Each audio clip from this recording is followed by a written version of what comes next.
नमस्कार दोस्तों, स्वागत है आपका नॉलेज का पहला कदम चैनल पर। आज हम डॉक्टर एपीजे अब्दुल कलाम की आत्मकथा विंग्स ऑफ फायर के आगे के अध्यायों का सारांश लेकर आए हैं। जैसा कि हमने पिछले अध्याय में देखा, डॉक्टर कलाम बताते हैं कि उनके जीवन की दिशा तय करने में उनके शिक्षक और परिवार की कितनी बड़ी भूमिका रही। उनके गणित के शिक्षक अय्यादुरई बेहद अनुशासन प्रिय और सख्त थे। वो कहते थे, अगर कोई सपने को हकीकत में बदलना चाहता है तो उसे मेहनत और अनुशासन की आदत डालनी होगी। कलाम पर इस शिक्षक का बहुत गहरा प्रभाव पड़ा।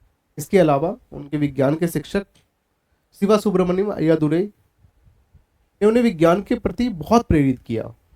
उन्होंने छोटे कलाम को समझाया कि उड़ते हुए पक्षियों को देखकर जो जिज्ञासा उनके मन में उठती है, वही उन्हें आगे विज्ञान और अंतरिक्ष की ओर ले जाएगी। कलाम अपने अध्यापकों की सोच और शिक्षा से बेहद प्रभावित हुए। उनका मानना था कि एक अच्छा शिक्षक केवल पढ़ाता नहीं है, बल्कि वह बच्चों के भीतर छिपे सपनों को पहचानता है और उन्हें जगाता है। कलाम जी अपने और अपने विज्ञान के शिक्षक शिवा सुब्रमण्यम अय्यर की एक घटना का जिक्र करते हैं। वो कहते हैं कि मेरे विज्ञान के शिक्षक कट्टर सनातनी ब्राह्मण थे और उनकी पत्नी घोर रूढ़िवादी थी। उन्होंने एक दिन मुझे अपने घर खाने पर बुलाया। उनकी पत्नी इस बात से बहुत ही परेशान एवं भयभीत थी कि उनकी पवित्र और धर्मनिष्ठ रसोई में एक मुसलमान युवक को भोजन पर आमंत्रित किया गया है। उन्होंने अपनी रसोई के भीतर मुझे खाना खिलाने से साफ इनकार कर दिया। लेकिन अय्यर महोदय अपनी पत्नी के इस रुख से जरा भी विचलित नहीं हुए और ना ही उन्हें क्रोध आया, बल्कि उन्होंने खुद अपने हाथ से मुझे खाना परोसा और फिर बाहर आकर मेरे पास ही अपना खाना लेकर बैठ गए। उनकी पत्नी ये सब रसोई के दरवाजे के पीछे खड़ी देखती रही। मुझे आश्चर्य हो रहा था कि क्या वह मेरे चावल खाने के तरीके, पानी पीने के ढंग और खाना खा चुकने के बाद उस स्थान को साफ करने के तरीके में कोई फर्क देख रही थी। जब मैं उनके घर से खाना खाने के बाद लौटने लगा तो अय्यर महोदय ने मुझे फिर से अगले हफ्ते रात के खाने पर आने को कहा।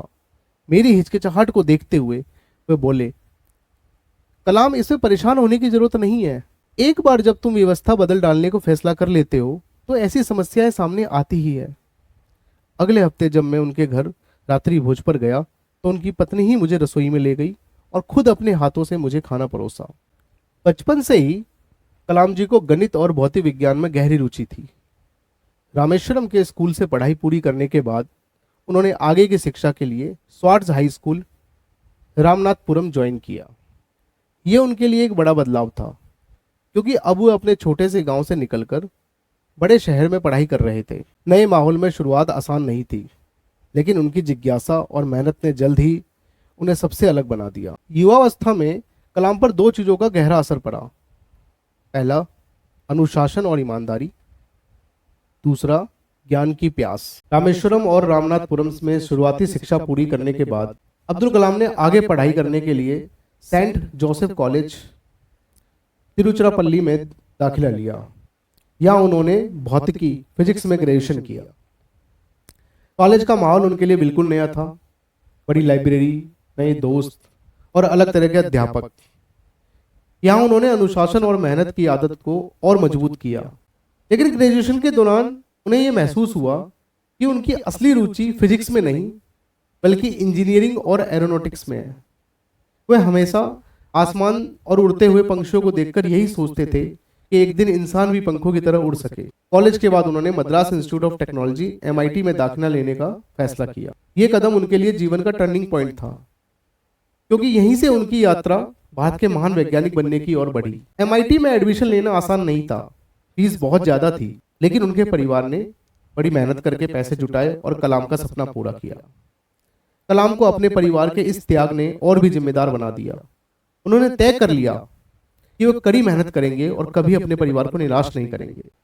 MIT में पहला साल पूरा करने के बाद जब उन्हें एक विशेष विषय का चुनाव करना था तो उन्होंने वैमानिकी एरोनॉटिकल इंजीनियरिंग की दिशा चुनी। वैमानिकी इंजीनियरिंग को अपना विषय चुनने से पहले उन्होंने अपने प्रोफेसर सॉन्डर से इस पर विचार विमर्श किया। तो उनके प्रोफेसर ने उनको एक बहुत अच्छी बात बताई। उन्होंने उनसे कहा, किसी को भी भविष्य को लेकर कभी भी चिंता नहीं करनी चाहिए, बल्कि इसके बजाय ज्यादा महत्वपूर्ण बात तो यह है कि पढ़ाई के लिए जो भी क्षेत्र चुना है उस विषय में पूरी मेहनत, उत्साह और धैर्य के साथ पढ़ाई करनी चाहिए। प्रोफेसर स्पेंडर और भी कुछ उन्हें कहते हैं, भारतीयों के साथ संकट शैक्षिक अवसरों की कमी या औद्योगिक बुनियादी ढांचे का नहीं है। संकट तो अनुशासन और अपने चुनाव को युक्ति संगत बनाने के बीच अलग ढंग से देख पाने में नाकाम रहने का है। प्रोफेसर स्पेंडर की इस बात से कलाम जी बहुत प्रभावित हुए और उन्होंने फैसला कर लिया कि मैं वैमानिकी इंजीनियरिंग में अपने जीवन का बाकी समय बिताऊंगा। दोस्तों, इसी तरह हमारे इस बुक रीडिंग के सीरीज के साथ जुड़े रहिए। अगले वीडियो में हम विंग्स ऑफ फायर के आगे के अध्याय का सारांश जानेंगे। धन्यवाद।